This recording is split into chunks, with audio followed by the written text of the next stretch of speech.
Hello everyone.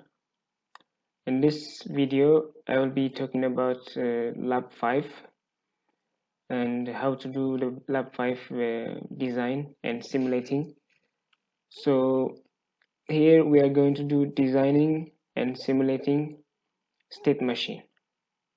So this is the lab file, the PDF file. You have to download it and follow this step by step to do the lab.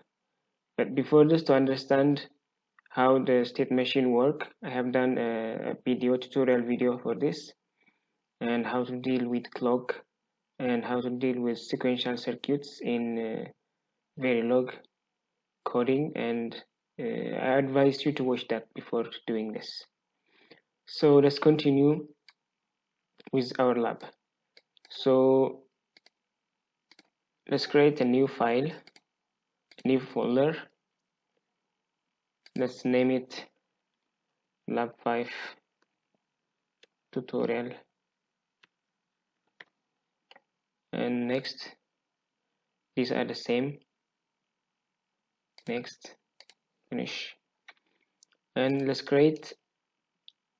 add the download file. You have to download the source files first, so add it in this way. It's much simpler. Add copy source from, so I have put it into my desktop. It's here, download me. This is the file, so I will add these files, lab5 and testbench file. Okay, so now inside here I have to edit. So first let me put this one, source and simulation, apply, and okay. Now it's gone to simulation part. Okay, but the one that I'm dealing with is lab5. So this is the file that we have. So we have clock, reset, input, and as you know, we are designing this state machine. It has 5 state machines, states. It has 5 states, and it has 1 input. So according to the input, if the input is when I'm and at this state, if the input is 0, I will go to the next state, which is state 1. If the input is 1, I will stay in the same state. So this is, in that case, we have outputs which are not dependent on the input. They are only dependent on what state it is. If it's state 0, then the output is 0 here. If state 1, then the output is 0. And it is connected with only the states, not the inputs. The inputs are not influencing the output. So this is the design that we are doing. So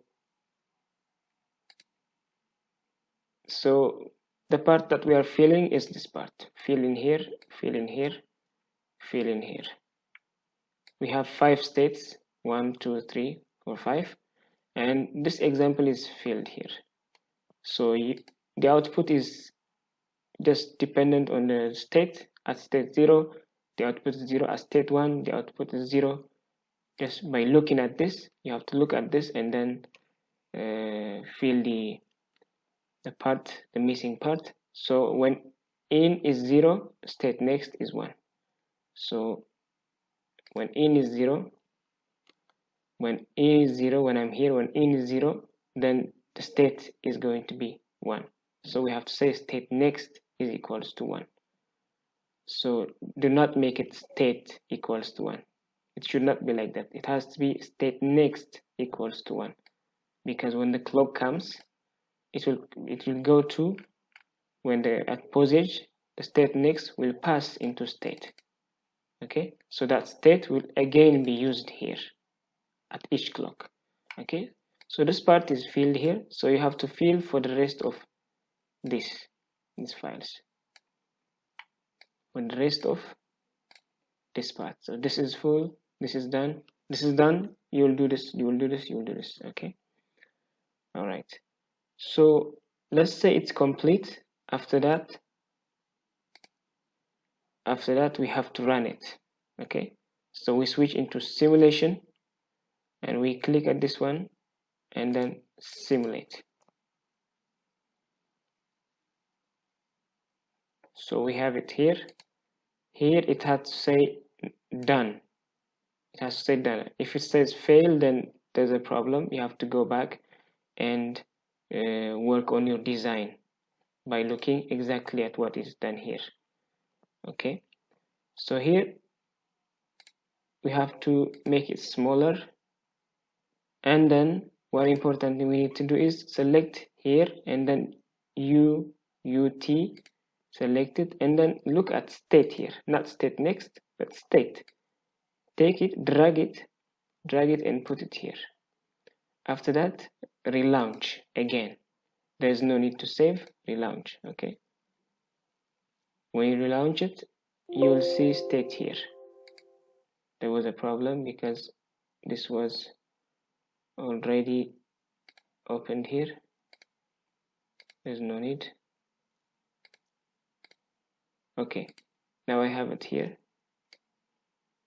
and so I can see my states here. It was 0 state here, it went to 1, 2, 3, 0 according to my input. My input is given here, so the inputs are given in my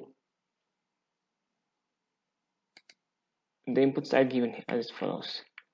So 0, first I give 1, after that 0, 1, 1, 0. So I'm giving 1, 0, 1, 1, 1 at different times. So when I'm at state 0, if I get 1, it will come back to 0 itself. After that, if I get 0, I will go to state 1. So that's how it's done here. The inputs are given here at different times, so it will go from one state to another state. It will jump from one state to another state. The outputs will be changing according to that. Okay, so let's see at our this one. So we have to change this part into radix decimal, okay, to see the states clearly. So once you do this, it's fine. So you will follow it like this. You'll see at in when it's 1, I'm in state 0, so I get 1 input, it will stay at 0. If when I'm in state 0, if I get input 0, then state will change. It will go to state 0. Okay, because I was in state 0, and I got 0 here. It changed to 0 here when the clock comes. So state has to be changed, because when I am at 0, when I get input, when state is at 0, when I get 0 input, then the state has to change to 1. When I'm at state 1, if input is 1, then state has to change to 1. Okay, same thing happening here. I'm in state 1, and the input changed into 1. Input changed into 1 when I'm state 1. Then the state has to be 2 in the next clock. Okay, same thing happens here. When state is at 2 and 1 is the input, then it has to jump to 3. It goes like that. So you have to follow it in this way and check it if everything is okay. After that, you just take a picture of this and submit it. All right, thanks.